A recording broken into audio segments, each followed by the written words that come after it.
at this rally hosted by Students for Freedom. Before we get into Carly's wonderful speech, I'd like to lead just a few chants just so we can get excited and remember why we're here. So we're going to do a little bit of a call and response, repeat after me.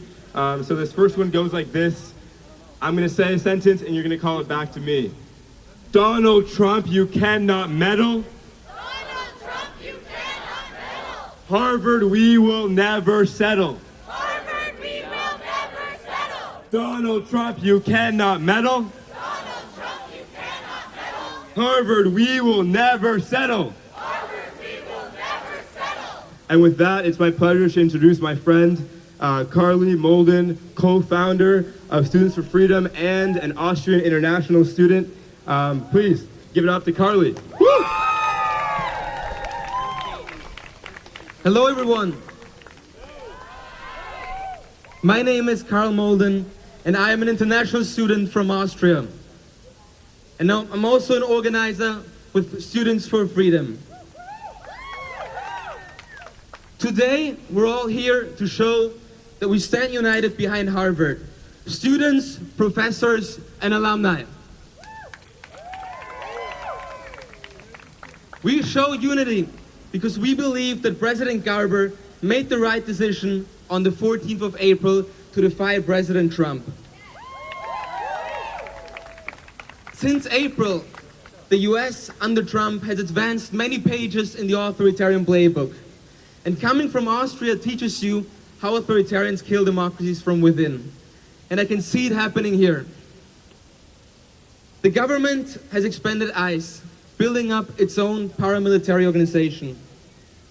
And Trump has achieved settlements with educational institutions, major entertainment companies, and news outlets, receiving millions of dollars. But Harvard stood up, and it paid off. A few days ago, we achieved a big win in the courts, showing that Trump's funding cuts violated Harvard's freedom of speech rights. We can already see the lawsuits are one of the few effective ways to stop Trump's dismantling of democracy. And we are here today to demand that Harvard University refuses to settle with the Trump administration and instead continues its fight in the courts. We are winning! But lawyers cannot do it alone. We also need public dissent. History shows us that appeasement never works with demagogues who want to govern without any limits. The only effective response is resistance, standing up for one another. Harvard Students for Freedom was founded in the spring as a coalition of American and international students who could no longer stand the self-silencing in the light of Trump's authoritarian attacks. We started as a handful of students, but now we already have over 100 members. We live in scary times, but we also know that courage is just as contagious as fear. Thank you so much for coming. Let's give it up one more time for Karl. Woo! And next, it is my pleasure and honor to introduce Kirsten Weld, the president of the Harvard chapter of the American Association of University Professors and a very esteemed Harvard professor of history. Welcome, Professor Weld.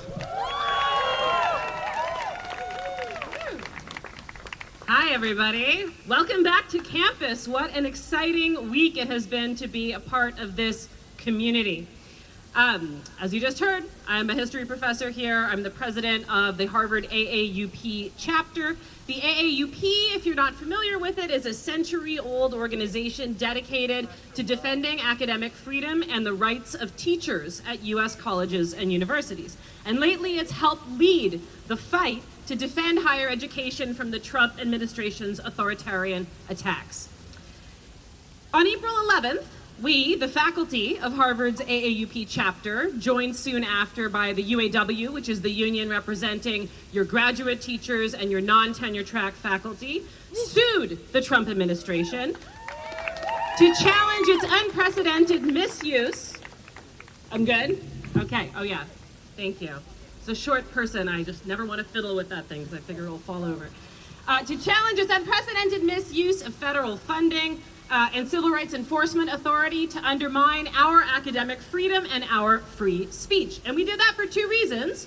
First, to push back on the federal pressure campaign, but second, to suggest to the university that the best path forward was not to capitulate, but to fight.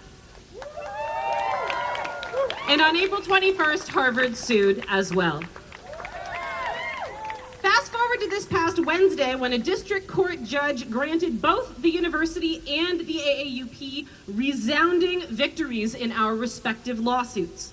It's a huge win, not just for academic freedom, although it is that, but for democracy and for the rule of law. In her decision, the judge wrote that the government had undertaken, quote, a targeted, ideologically motivated assault on this country's premier universities. Part of that classic authoritarian playbook to break the independence of the higher ed sector and bring it to heel. And while these lawsuits are likely just the first step in a much longer struggle, I hope that this week's legal victories inspire you all to fight back when you see injustice and to stand up when someone threatens our community.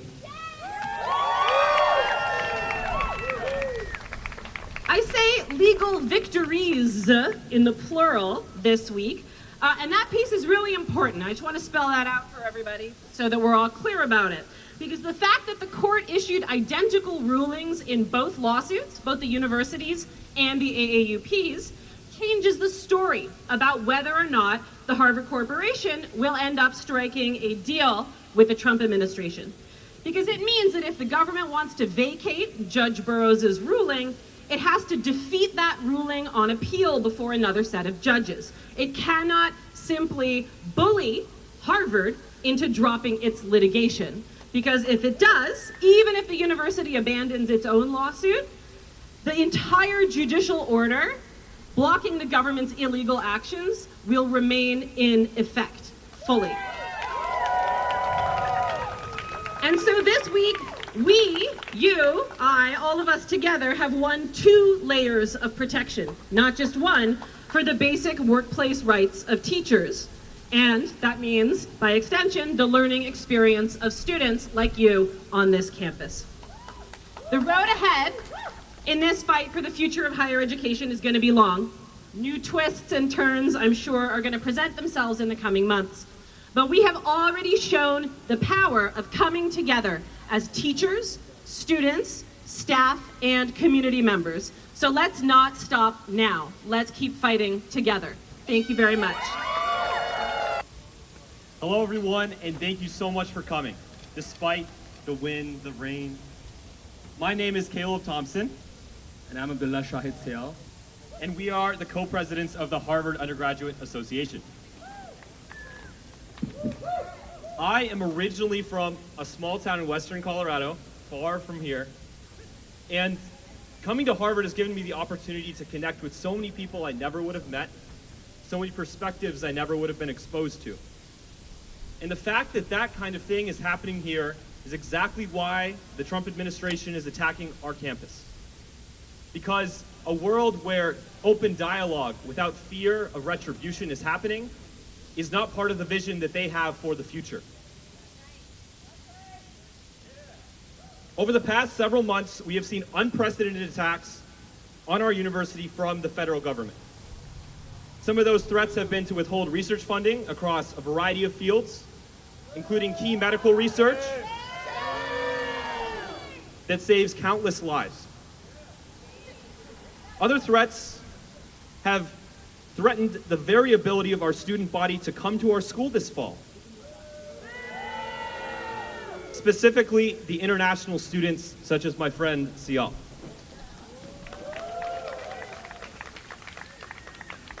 Luckily, the justice system has seen these attacks for what they are: unconstitutional and dangerous advances on higher education that are meant to silence opposing voices and damage our democracy. The most recent of these legal victories came earlier this week, when the courts deemed that the government's decision to withhold over $2 billion in funding was unlawful.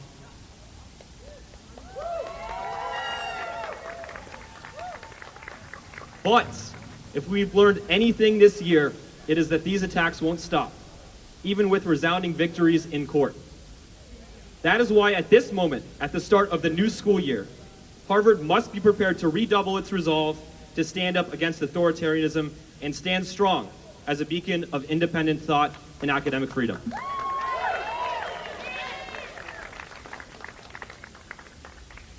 I think all of us need to understand one important thing: that any form of deal legitimizes exactly the same undemocratic demands which Harvard so proudly stood against.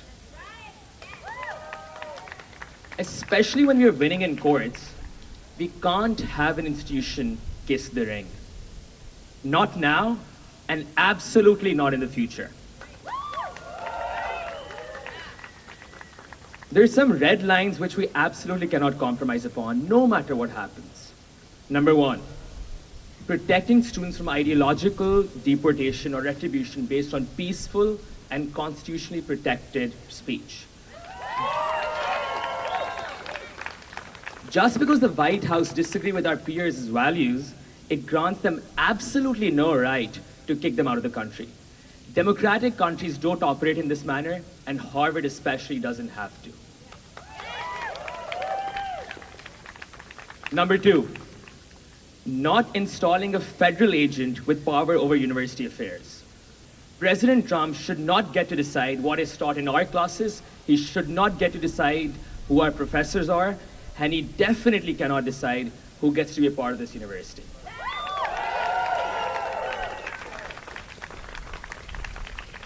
Number three, resisting any federal oversight mandating ideological checks on our admissions process. Harvard should be independently able to decide who to accept and who not to, and we don't need the assistance of the federal government to decide who gets in and who doesn't. Absolutely any breaches in our ability to independently function as a university will be a win for President Trump. And he will come back for more, just as Caleb said. Putting an end to it right here, right now, is our safest bet. And while that happens, all of us standing here right now and far beyond, need to stand with each other, and that's more important than ever. Thank you so much. Thank you. A citizen of no country, an equivalent of an individual with no rights. I was convinced that we've left such dehumanizing labels echoing the dark past of slavery, oppression, and genocide for the nations of the free world behind to build a prosperous future. Yet, they became my official status just a couple months ago. Overnight, I became a person without legal recognition because the US Embassy took away both my passport and my American visa due to the new policies of the Trump administration. As an international student lawfully attending Harvard University, I felt shock and utter disbelief when I just got stripped off my legal documents without a chance of retrieving them on time. I was unable to come back studying the US or return back home to Ukraine. Here's a little bit about me. I was born in Kyiv, Ukraine, in a family with no prestigious background, but with deep respect and appreciation for education and freedom. More than 4 generations of my family have witnessed the effects of the genocide conducted by Russia. My ancestors could be immediately imprisoned or murdered for simply speaking Ukrainian, or freely expressing their opinions, or just showing any signs of disagreement with the government's policies.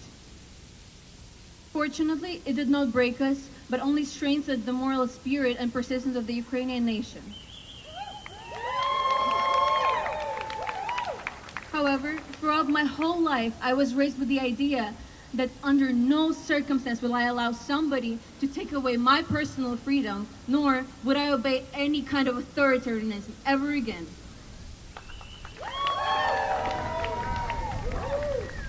However, I never thought that I would have to fight for my basic human rights in the land of opportunities. On May 21st, I had a scheduled appointment in the US Embassy to just simply extend my visa, and I was supposed to get it back just in 2 days. However, 24 hours later, Trump's administration released their decision to specifically ban Harvard international students from entering the US. I had no words. However, the email said that my passport and my visa were running under administrative processing, which basically meant an investigation on me. Suddenly, I became a person without citizenship, legal protection, or any sort of belonging for an indefinite amount of time. Not for anything that I did, but because the presidential administration decided to target my institution.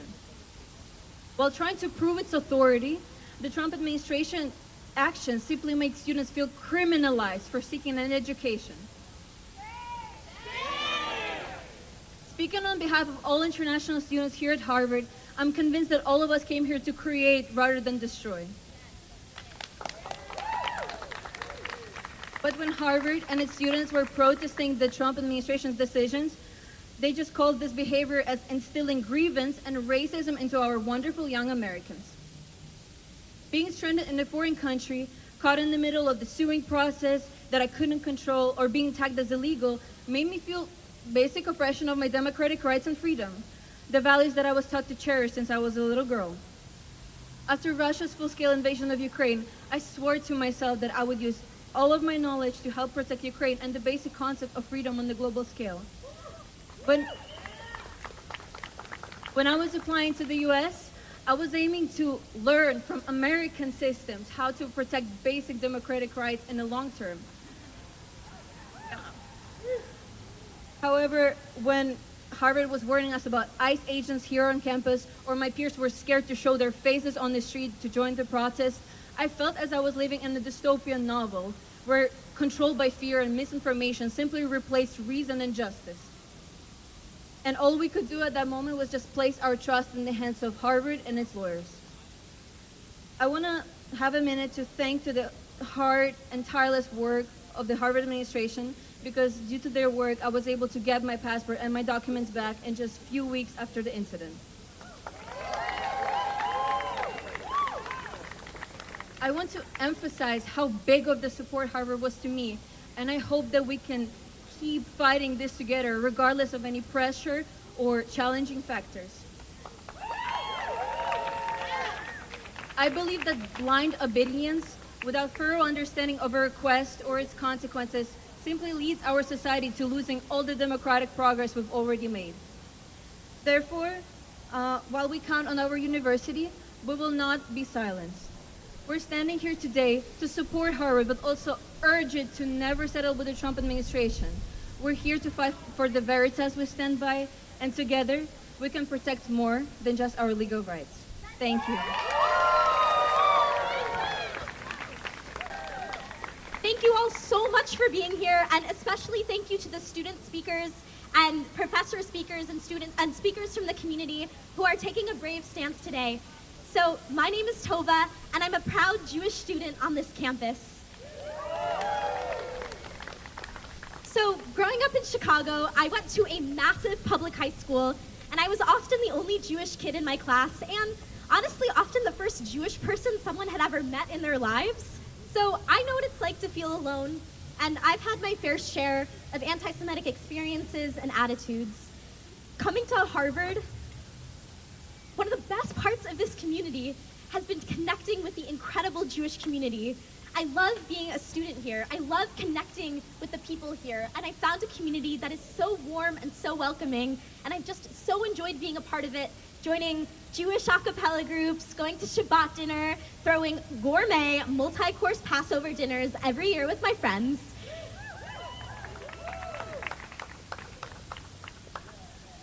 And as a Jewish student, I know firsthand that there have been difficult times on campus for the Jewish community. The attacks of October 7th were devastating, and sometimes I was troubled by the sometimes indifferent reactions on campus, so I know what it's like to feel isolated and afraid.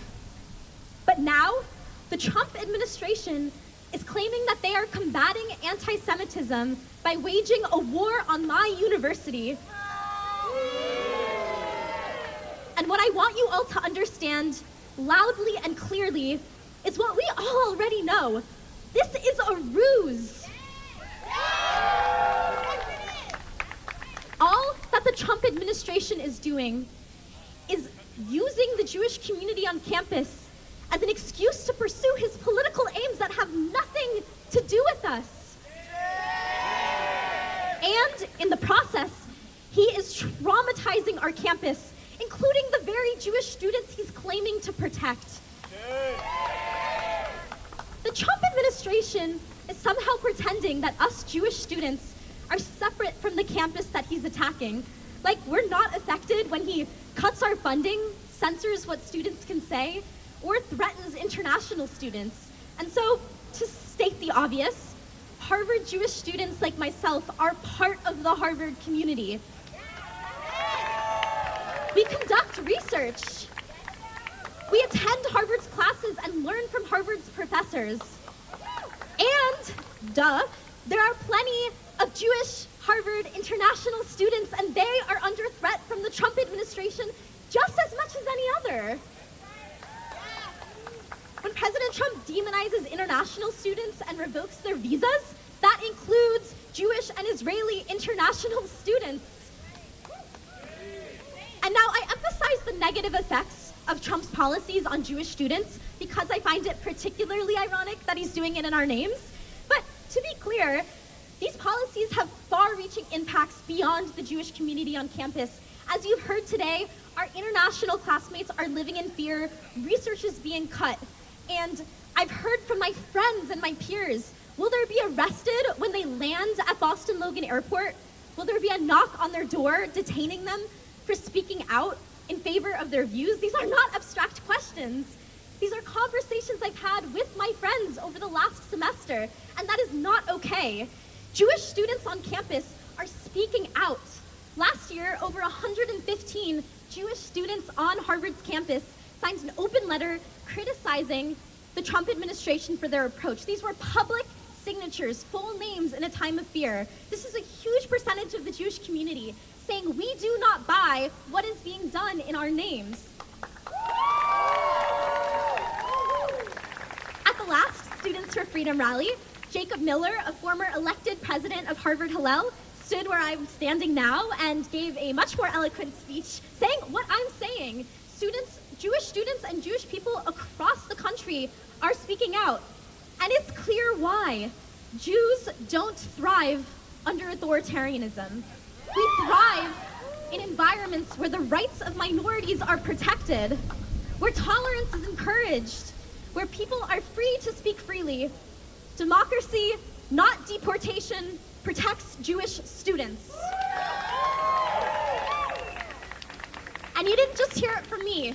As Judge Burroughs wrote in her remarks, in her judgment this week, she said, if speech can be curtailed in the name of Jewish people today, just as easily the speech of Jews and anyone else can be curtailed when the political winds change direction.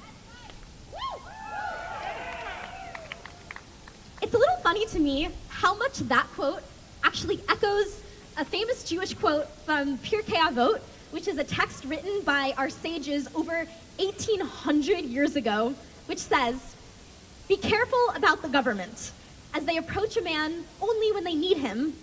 They seem like good friends in good times, but they don't stay for him in his time of trouble. Harvard University would be wise to heed those words. Don't make a deal with the Trump administration. Don't sacrifice the rights of your students and professors and community. Don't condone anti-democratic and cruel tactics. Harvard's Jewish students and all of us are counting on you. Thank you. Thank you, Tova. My name is Alfred Williamson, and I'm an international student from Wales in the UK.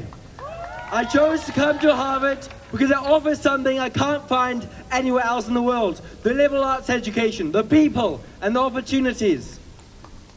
In just 1 year, I've come to love America, and I've come to love American values. But I speak here today because I've watched as the current administration has acted against the very principles that this country was built on. I've witnessed the administration attempt to destroy everything that makes America great. When we think of an authoritarian takeover, we often picture tanks and soldiers, like something from a dystopian movie. But that's not how it starts. It begins right here on university campuses like ours. It starts with settlements with those in power. In late 1920s Italy, the fascist government set its sights on the universities. First came new political overseers attached to administrative officers, only to coordinate. Then student groups were harmonized so they wouldn't politicize the campus. Syllabi and hiring were nudged to align with the national needs. Each change felt small and insignificant, so people went along with it. Then came 1931. Every professor was required to swear an oath of loyalty to the regime, a move presented as just a formality. Out of 1,225 professors, only 12 refused. One of them was a man named Giorgio Levi della Vida. He lost his job and faced years of exile, but he never regretted standing up for the values of higher education. Those who signed the oath did not get the protection they sought. Once the regime had their signatures, they turned universities and scholars into puppets of the state. This isn't just a story from Italy. We've seen it happen in Nazi Germany, the Soviet Union, and during China's Cultural Revolution. Authoritarian regimes go after universities first because they know how important universities are for free thought and democracy. If Harvard makes a deal with the administration, it's taking its first step down the same dark path. We've seen where it leads too many times. Columbia gave in, Brown gave in, Penn gave in. We shall not follow. We will not negotiate with tyranny. Harvard must take its stand, following the example of Giorgio Levi della Vida. We will not negotiate our independence. We will not accept political control disguised as a settlement. Yes, Harvard will suffer. Faculty will suffer. And international students like myself will suffer. But I did not cross an ocean to watch Harvard kneel to Trump. I'd rather be forced out of this country than to see Harvard make a deal with this administration. If Harvard settles, it won't just abandon its values, it will turn its back on American democracy. Thank you.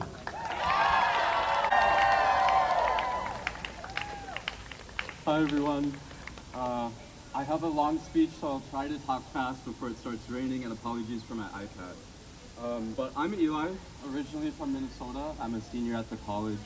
I double concentrate in neuroscience and anthropology. And I came here, I came here largely seeking the community that sometimes felt absent at home. And I'm proud to be co-president of HCQSA. And in this role, I've seen firsthand just how crucial some of our support systems and resources are for students.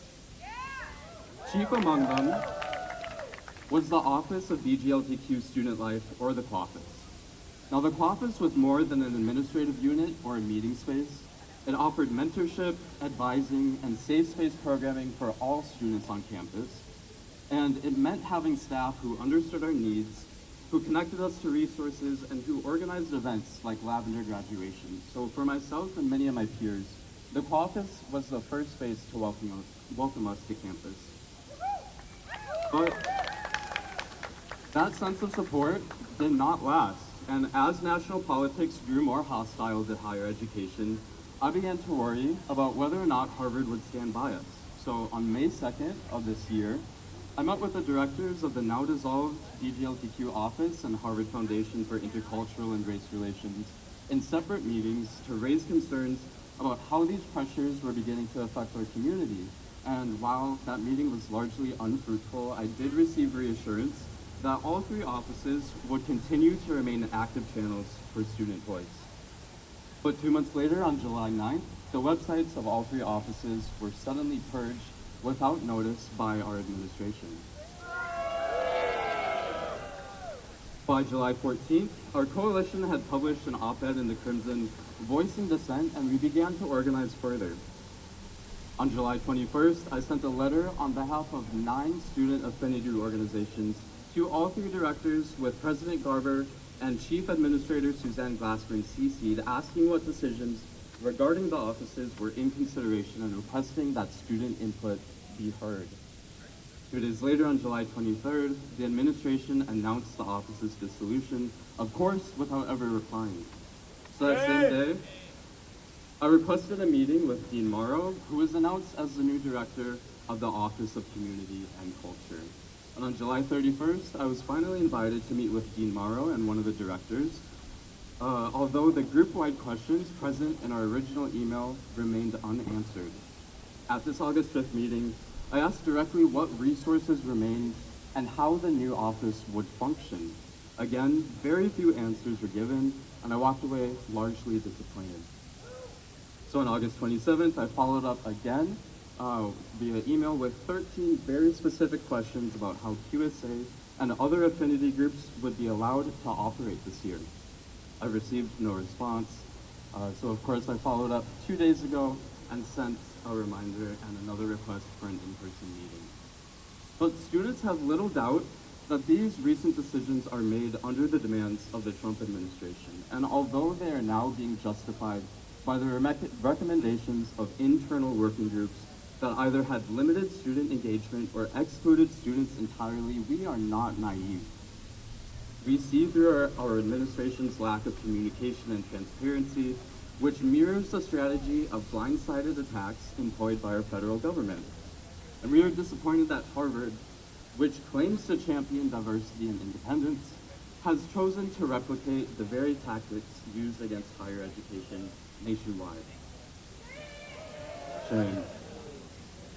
So, as a student, we're told that our voices matter, that we have a seat at the table, and that administrators exist to support us. But is any of this actually true?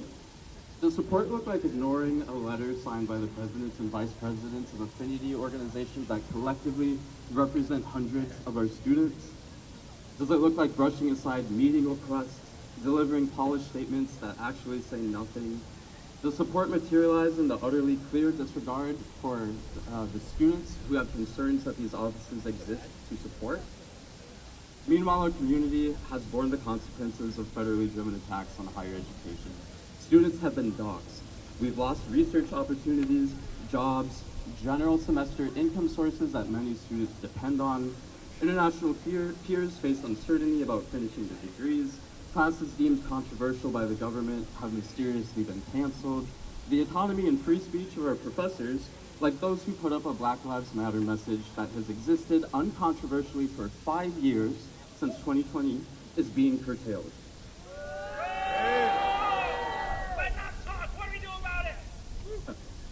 And we understand that Harvard faces federal pressure. And I want to be unequivocally clear that we respect our administrators as people, and we understand that they themselves are under immense pressure.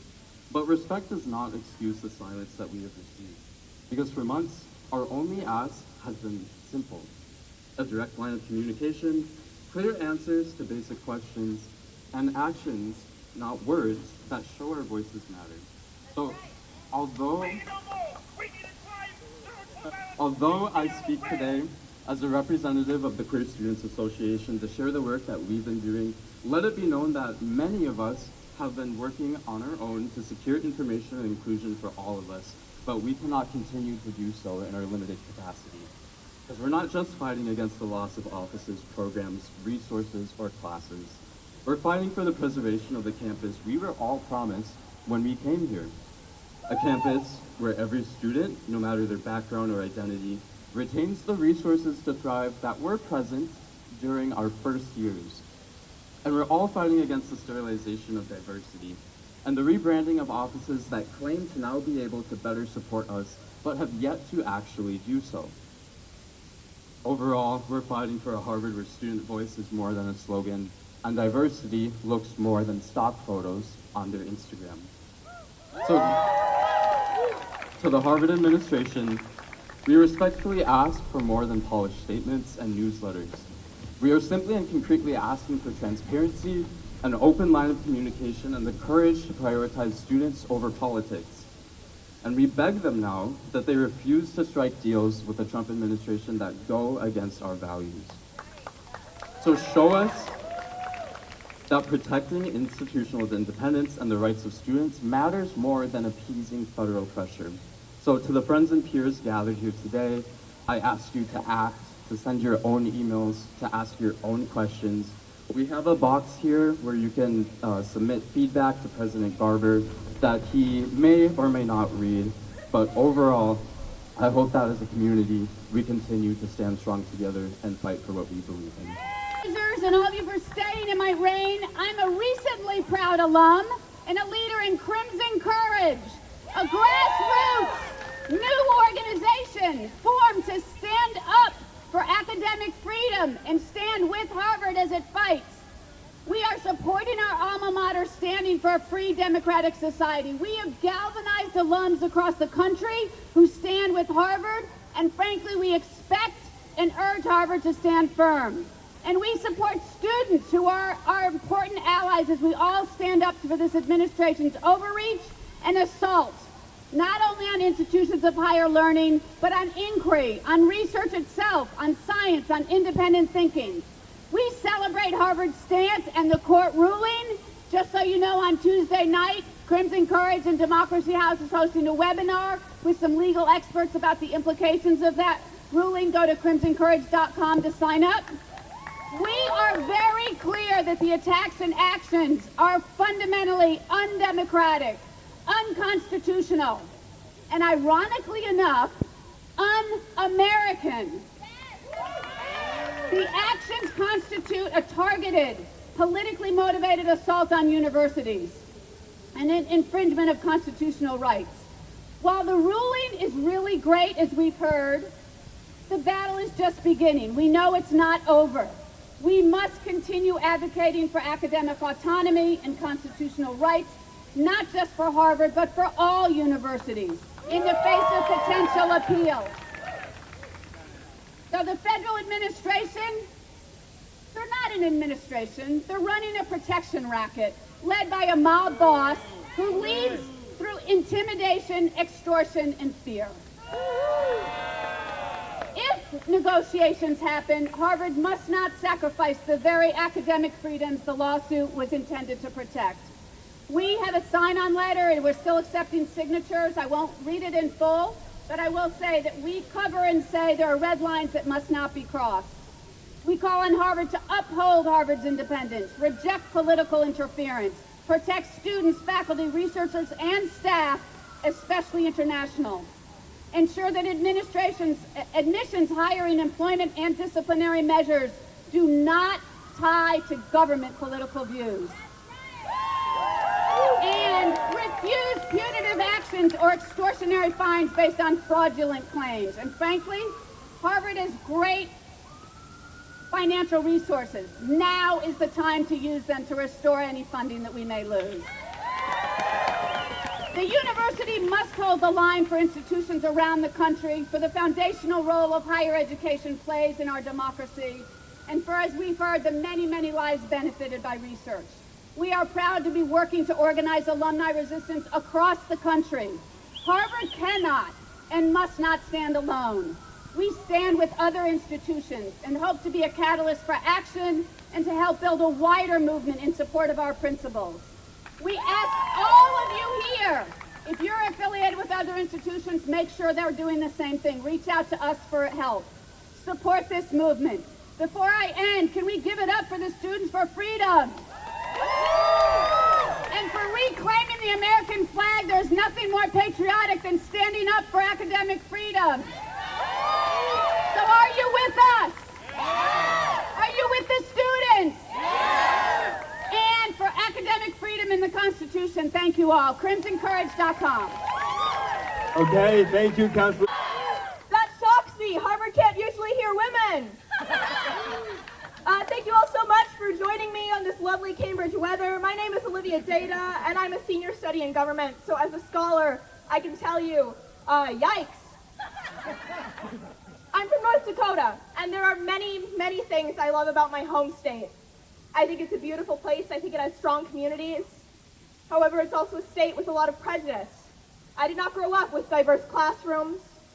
Attacks on reproductive rights, LGBTQ freedoms, and even the separation of church and state were commonplace among our legislative sessions. When my peers and I spoke out about these issues, we were met with disdain if people bothered to respond to us at all. So when I got to Harvard, one of the first emotions I felt was relief. Finally, I could learn at a place that welcomes diversity of thoughts and opinion. Finally, I was part of a community that would stand up for each other no matter how different we were. Finally, I didn't feel alone. I'm speaking here today because I used to be employed by the Harvard College Women's Center. The Women's Center was the office in Canada Basement. I wanted to remind you because I know that many of the students here today may never have gotten to know a version of Harvard that celebrated its students' identities. And the rest of us may already have forgotten that the center ever existed. That seems to be the university's intention, at least, seeing as Harvard deleted its website, erased its social media presence, and ordered the removal of all its logos alongside the other DE offices before even notifying student employees and center staff that DEI offices would be shutting down. If I sound bitter and angry, it's only because I am. The Women's Center, along with the Quafis and the Foundation for Intercultural and Race Relations, have been scrutinized as divisive and radical institutions. Now, I'm only a woman, so I may not be able to understand these difficult concepts, but I struggle to find anything divisive in offering snacks and tea to our visitors regardless of their gender or political affiliations. I struggle to find anything divisive in being one of the only spaces on campus to offer free and color printing to students, or in giving funding to student groups to support artistic, athletic, and community-based programming, or allowing students of all identities to attend our campus spaces and to use our office, or in creating a space where students who might be used to feeling alone and powerless can join together and know that they are supported and believed in. Now, in all seriousness, however, I do believe that the Trump administration really does view the Women's Center as radical. Not because we exclude men, we don't and we never have, but because we exist. And daring to exist as a woman or gender nonconforming individual is, under this administration, radical in and of itself. The rain lost my place on my phone. I have a physical paper. Thank you all so much for standing out here in the rain with me today.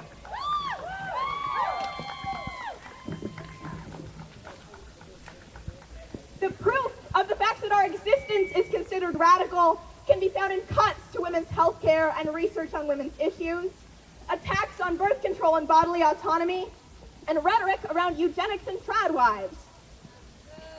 There is no program that the Women's Center could have cut, no mission statement we could have altered, and no possible change to the Women's Center that we could have made that would make us palatable to this administration so long as we were a space in which women could feel respected and safe. This also means that simply getting rid of the Women's Center, getting rid of all DEI offices, will not be enough. The problem isn't that women and minorities have it too good at Harvard. The problem is that we're at Harvard. This is a difficult time, and not just right now when we're all getting soaked, but in general. Many aspects of our institution are under attack, and I understand that in order to preserve the institution at all, some sacrifices will have to be made. I don't pretend that it will be easy to stand up for ideological freedom. But I'd like to remind the university that by closing DEI offices, they're not just compromising on free printing and snacks and extra funding for student groups. They're compromising on whether women, students of color, and queer students have the right to exist confidently and in dignity at our university. I would hazard a guess based on all the people willing to be drenched today that this is not a compromise we're willing to let stand. We will not meet this decision with Harvard's similar level of silence and secrecy. We're here and we are ready to get loud. I want to thank you all so much for being here today. Thank you so much for toughing this out with me. It is because of your strength and your voices and your willingness to gather here that I have hope in our community. That I have hope for the future of this university. The work of the Women's Center may not continue in the Kennedy basement, but it will continue in us. We will keep showing up. We will keep supporting each other until Harvard realizes that its strength does not come from bowing to an unjust administration, but from the strength of its students, its faculty, its community that believe in academic freedom for all. We will not be silenced until Harvard refuses to make deals with dictators and acknowledges that its students will and must be protected. Thank you all. Let's hear it for Olivia. One more round of applause. And now I'd love to introduce Professor of Government, Ryan Enos, who is very tall, and so that is why I'm trying to fix this. Great. Let's hear it for Professor Enos of Government.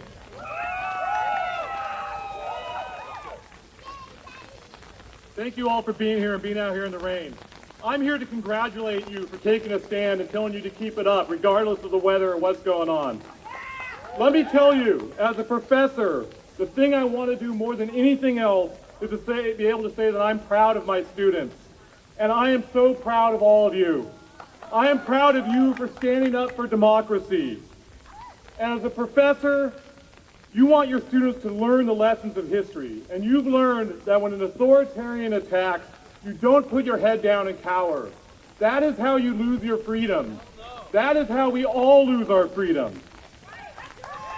But even more, as a professor, you want your students to be ethical citizens, to be leaders, to think beyond themselves and to stand for the greater good.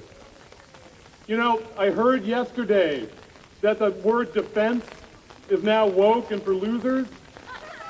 But look, Harvard showed, and you all showed, that defending what is right, being a leader and defending for the greater good leads to success. And you showed Harvard the way to success. You chose to stand up, and because of you and people like you, Harvard won a resounding victory in court. But let's not fool ourselves, though. Between rain and everything else, Harvard's leadership had a lot of reasons to say Harvard should only think about itself. They had a lot of reasons to capitulate to Donald Trump's extortion. Those reasons might still be here. But if we think bigger than ourselves, if we understand that we are in a fight not only for Harvard, but for democracy, then we know that capitulation is not an option. And we know that capitulation is not an option when we understand that this is not only a fight for right now, but a fight for our future. Look, I'm not only a professor, I'm a father, so I'm thinking about that too. And my daughters are here with me in the rain with me. They're here today, and I'm not going to let them growing up in a country where the law is not respected, where their rights can be taken away for what they believe or what they say. So you better be sure as hell that I'm going to oppose Donald Trump's authoritarianism with everything I've got. And look, despite the weather, this is a struggle, and struggles can be ugly and divisive. But let me tell you what else I see as a professor. There's also something really beautiful on campus right now. Something that your professors are talking about. I've been here for 15 years and I've never experienced Harvard like this. There's an amazing spirit here right now, and I could feel that spirit on my first day of class. It's the spirit of unity, the spirit of being part of something bigger. It was that unity and your leadership that are the manifestation of the Harvard graduate John F. Kennedy's call to action when he said that to those whom much is given, much is required. Kennedy told us He said that one day we won't be remembered, we won't be remembered for whether we preserved ourselves, but whether for we were people of courage, judgment, integrity, and dedication. We want a resounding victory in court, but we all know this isn't over. This struggle is going to be long. Donald Trump's going to keep coming because that's what authoritarians do. The New York Times is going to keep saying that Harvard is on the brink of capitulation. But we have to stand strong, and we will stand strong because I believe in your courage. I believe in your judgment. I believe in your integrity, and I believe in your dedication. And so I believe in all of you. And I believe that together we will win. Thank you. Let's hear it for Professor Ryan Enos, everybody. Donald Trump, you cannot meddle. Donald Trump, you cannot meddle. Harvard, we will never settle. Harvard, we will never settle. Donald Trump, you cannot meddle. Donald Trump, you cannot meddle. Harvard, we will never settle. Harvard, we will never settle. And now we're going to hear from our final speaker, Jordan, who is a junior at Harvard and an organizer with the Students for Freedom. Let's welcome Jordan to the stage, everybody. And thank you all for being here through the rain.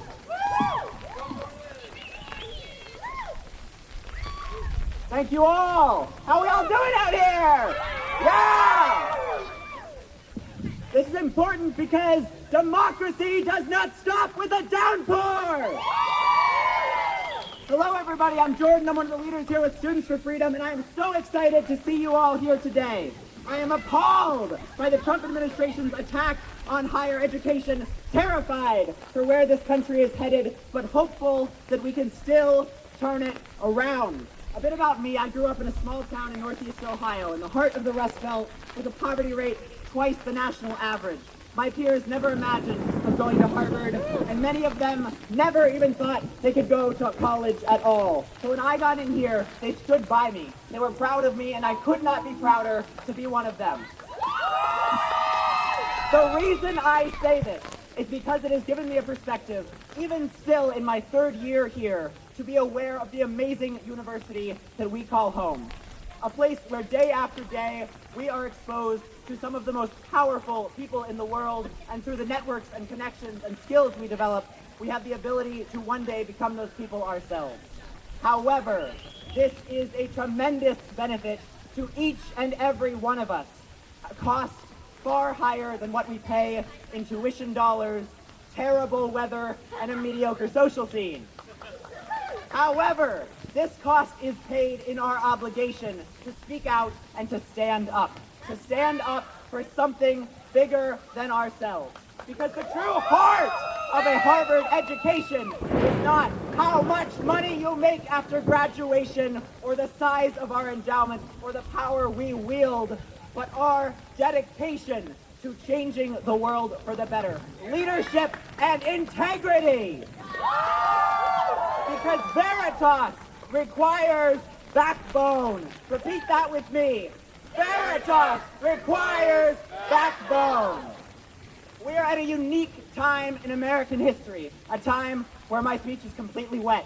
So I'm going to keep going off the cuff. We are at a unique time because as we speak, there are boots on the ground in our nation's capital. For the first time in modern history, there are secret police in America, and they were even here on campus yesterday. This is not normal. And so it is our obligation as Harvard students, as members of this democracy, and as people who are dedicated to a better future, to show up, even in downpours, even on the worst of days, and make our voices heard. Because Harvard cannot settle! If this university settles now, there is no other institution in America, educational or otherwise, that could be expected to stand up. Our university can set a precedent and others can follow. To close out, I want to remind people, oftentimes people ask of history, if you were alive as Russia or Germany or Hungary or Italy fell to authoritarianism, would you have stood up? Would you have done something about it? That is not a hypothetical question for us today.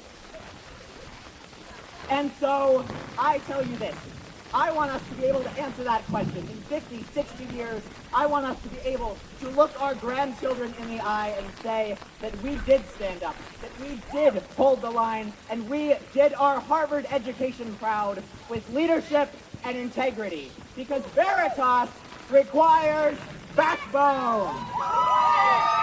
Thank you all so much for coming out today. Thanks for a great rally. Hope you're only a little soaked, and let's keep on defending democracy. Thank you. What do we want? When do we want it?